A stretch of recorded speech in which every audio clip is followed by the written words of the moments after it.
حضرت سیدنا عبداللہ ابن عمر رضی اللہ تعالی عنہما روایت کرتے ہیں، نبی پاک صلی اللہ تعالی علیہ وسلم آپ نے میرے کندھوں کو پکڑ کر ارشاد فرمایا، کن فی الدنیا کأنک غریب او عابر سبیل۔ فرمایا کہ دنیا میں ایسے رہو جیسے کوئی اجنبی ہوتا ہے یا کوئی راہ چلتا مسافر ہوتا ہے، یعنی یہ دنیا ایک مسافر خانہ ہے۔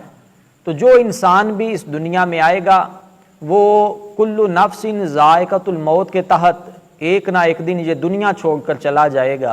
کسی نے بھی اس دنیا کے اندر مستقل قیام نہیں کرنا۔ وہ ایک بادشاہ کا دربار لگا ہوا تھا، ایک فقیر آ پہنچا، آ کر کہنے لگا کہ یہ مسافر خانہ کس کا ہے؟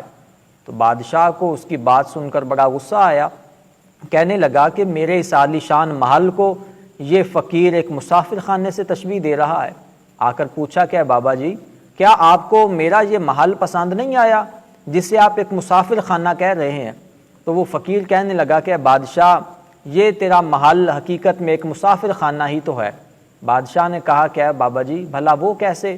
تو فقیر نے کہا کہ بادشاہ یہ تو بتا کہ اس مسافر خانے کے اندر تیرے اس محل کے اندر سب سے پہلے کون آیا تھا؟ تو بادشاہ نے کہا کہ بابا جی اس محل کے اندر سب سے پہلے میرے دادا جی آئے تھے، انہوں نے اپنی زندگی گزاری، ان کا انتقال ہوا، وہ چلے گئے۔ ان کے بعد میرے والد صاحب آئے، وہ اس محل کے اندر رہے، اپنی زندگی گزاری، موت کا وقت آیا، وہ بھی چلے گئے۔ ان کے جانے کے بعد اب میں یہاں آ کر اپنی زندگی گزار رہا ہوں۔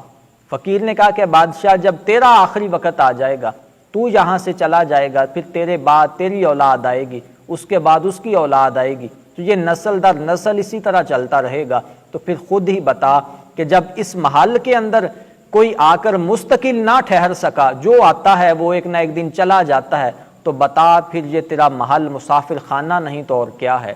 تو حقیقت یہی ہے کہ یہ دنیا ہر انسان کے لیے مسافر خانہ ہے۔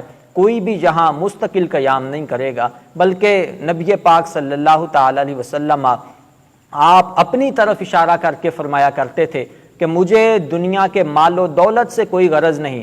فرمایا کہ میں تو اس دنیا میں ایسے رہتا ہوں کہ جیسے ایک راہ چلتا مسافر ہو کہ وہ راستے میں کسی درخت کو دیکھ کر اس کے سائے کے نیچے آرام کرنے کے لیے تھوڑی دیر لیٹ جائے، پھر جب وہ آرام کرنے کے بعد اٹھ کر چلا جائے، تو فرمایا کہ اس کی حالت یہ ہوتی ہے کہ وہ درخت اور اس کا سایہ اس مسافر کے لیے مستقل قیام گاہ نہیں ہوتا، کہ اس نے وہ چھوڑ کر اپنی منزل کی طرف چلے جانا ہوتا ہے۔ تو فرمایا انسان کی حقیقت بھی دنیا کے اندر ایسی ہی ہے کہ انسان جیسا بھی ہو، جس حال میں بھی ہو، ایک نہ ایک دن وہ اس دنیا کو چھوڑ کر ایک مسافر کی طرح اپنی منزل کی طرف چلا جائے گا۔